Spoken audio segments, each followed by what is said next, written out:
This is part 23 of Angular 2 tutorial. In this video, we'll discuss what are interfaces and when to use them in Angular. So, what is an interface in TypeScript? If you have experience with any object-oriented programming language like C#, Java or C++, then you know an interface is an abstract type. It only contains declarations of properties, methods, and events. The implementation for the interface members is provided by a class that implements the interface. If a class that implements the interface fails to provide implementation for all the interface members, the respective language compiler raises an error alerting the developer that something has been missed. In general, an interface defines a contract, that is, the shape or structure of an API that an implementing class must adhere to. Even in TypeScript, we use the interface for the same purpose. We know TypeScript is a strongly typed language. This means every class property and method parameters we define in a TypeScript class has a type associated with it. As you know by now, TypeScript has several built-in predefined data types like string, number, boolean, etc. However, the business objects that we usually create in real-world applications like employee, customer, order, invoice, etc. does not have a predefined type. In this case, we can use an interface to create a custom type for our business object. Let's understand this with an example. This is the same project that we have been working with so far in this video series. Look at this employees property within our employee list component class. At the moment, we have defined it as an array of any type. That's because at the moment, we do not have a type for our employee object. So this array right here is not strongly typed. Though TypeScript is a strongly typed programming language, because we don't have a type associated with our employee object, we have defined it as an array of any type. And because of this line of code, we lose the strongly typed feature of TypeScript programming language. There are two problems with this line of code. First, we don't get any IntelliSense. Look at this right here. We are within our employee object, and as I start to type the property of the employee object, notice I don't get any IntelliSense.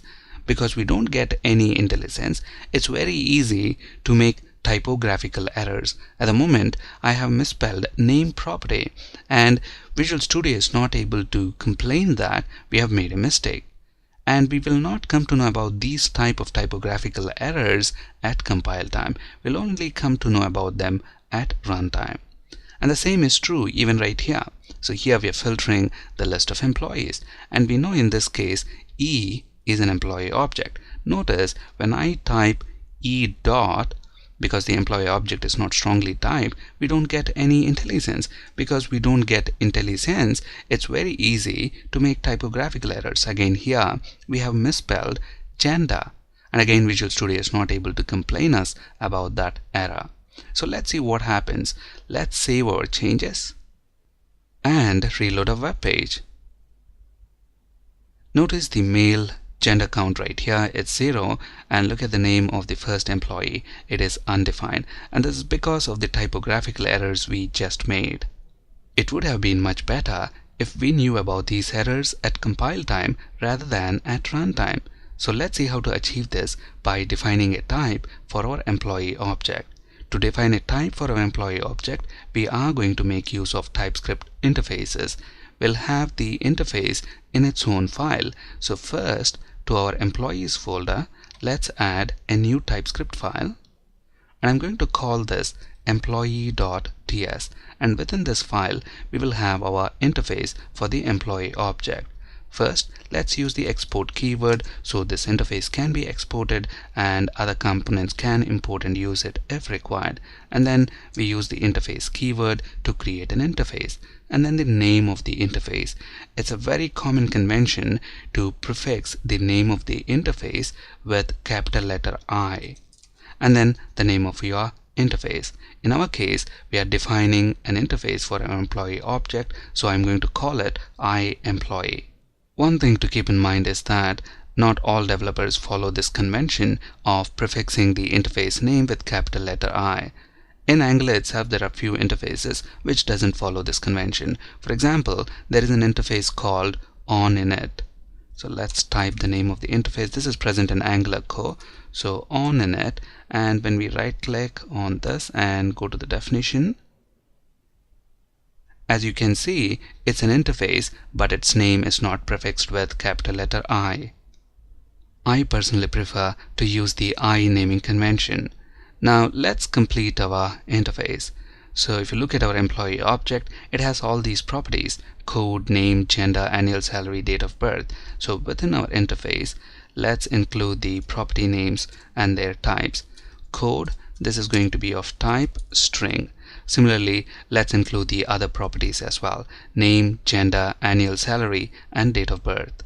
With this interface in place, we can now import it from our employee list component and use it as a type for our employees property. So first, let's import iEmployee interface from employee, and instead of using any as the type for our array, let's use iEmployee as the type.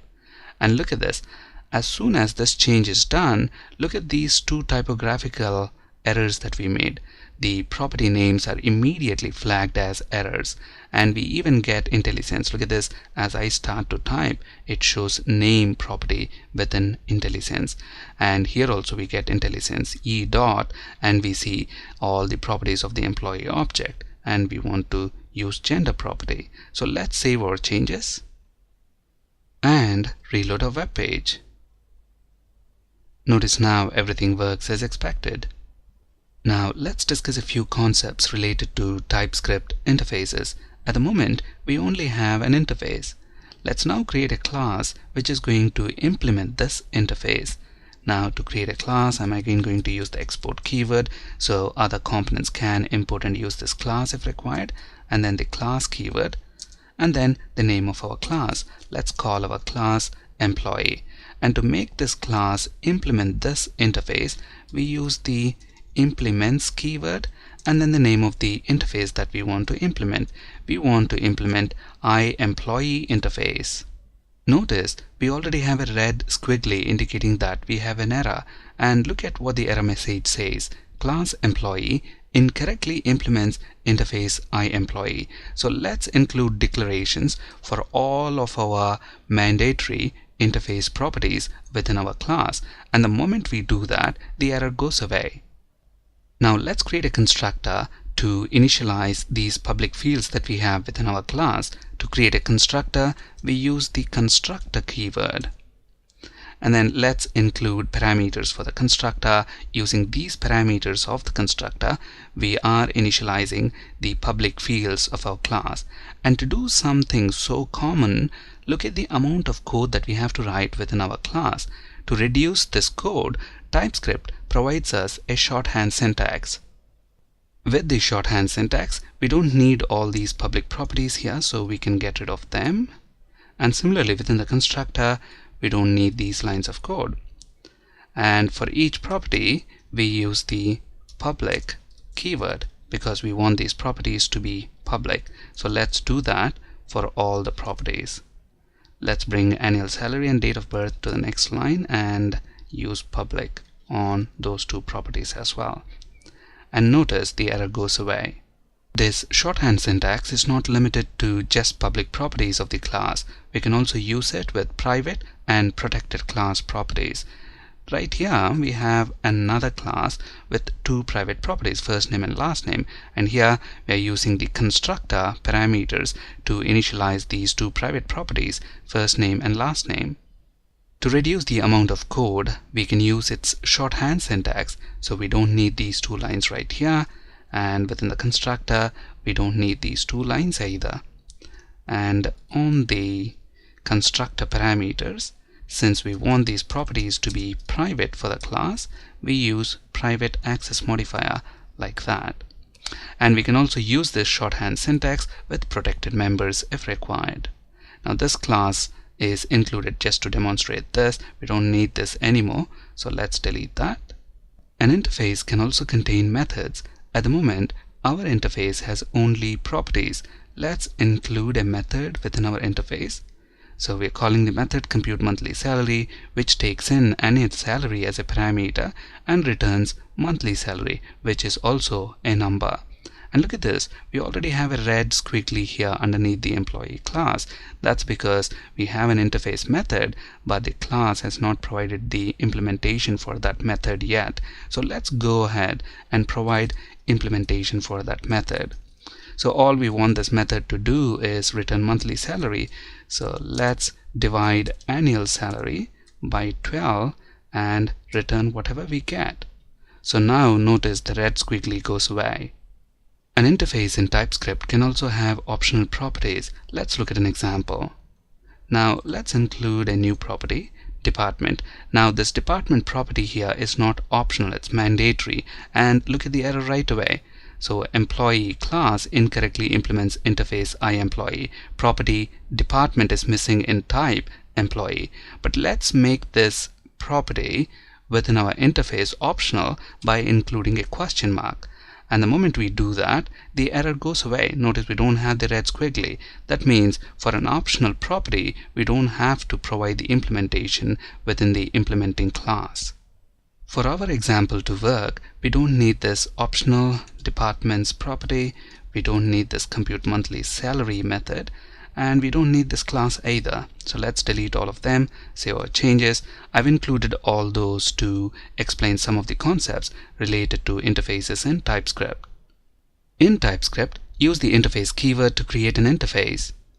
It is common to prefix the interface name with capital letter I. However, some interfaces in Angular does not have the prefix I. For example, onInit interface.